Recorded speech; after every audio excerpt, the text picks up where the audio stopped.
Tonight, while your child is asleep, their brain will make thousands of decisions without them ever knowing. One of those decisions could be happening right now.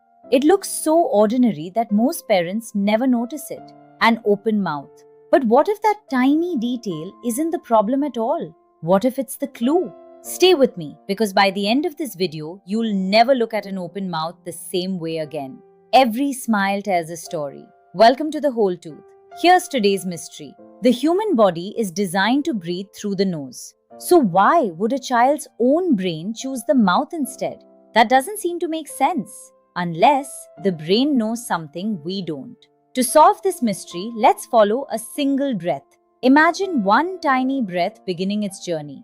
Before it reaches the lungs, the nose quietly gets to work. It filters the air, warms it, adds moisture, and it produces a tiny molecule called nitric oxide, which helps the lungs use oxygen more efficiently. The mouth can't do all of that, which makes our mystery even more interesting. If the nose is so remarkably designed for breathing, why would the brain ever choose another route? Now imagine, you're the brain. Your child is asleep. You have one job: keep oxygen moving. Suddenly, breathing through the nose becomes just a little more difficult. Not impossible, just harder. You don't wait, you adapt. Without waking your child, you quietly open another pathway, the mouth. Not because your child decided to, because the brain did. And that changes everything. Most people stop the story here. They see the open mouth and assume it's the problem. But what if that's where the story only becomes visible? So, what made the brain change course? The answer is hidden behind the nose. Researchers eventually discovered the answer wasn't inside the mouth at all. It was hidden behind the nose, in a place most parents never even know exists. They're called the adenoids. When children are young, adenoids are completely normal. Think of them as tiny security guards. They help the immune system recognize germs entering through the nose. Most of the time, they quietly do their job without anyone noticing. But sometimes, after repeated infections or because of ongoing allergies, those security guards become larger than they need to be. Imagine driving through a tunnel that's becoming narrower. Cars still get through, just not as easily. Air behaves in much the same way. When breathing through the nose becomes harder, the brain notices immediately. And remember, its only job is to keep oxygen moving. So once again, it quietly chooses another route, the mouth. But here's something important. Enlarged adenoids are only one possible reason.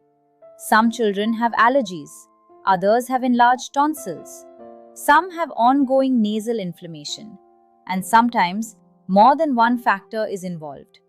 Different causes, the same clue. Which means the real question isn't, does my child breathe through their mouth? It's, why is breathing through the nose difficult? Here's what the evidence tells us.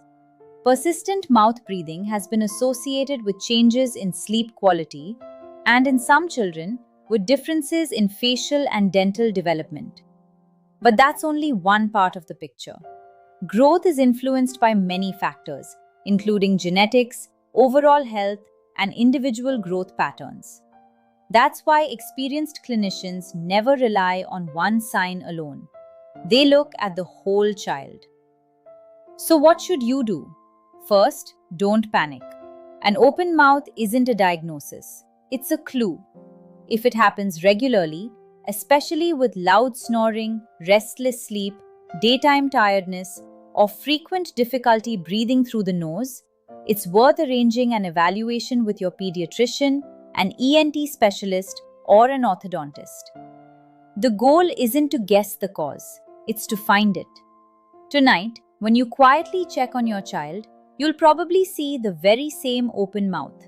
But now, you'll see something different. Not a habit, not a diagnosis, a clue. Because the mystery was never the open mouth. The mystery was always why the brain chose it. I'm Dr. Darshana Sonavane. This is The Whole Tooth. I'll see you in the next story.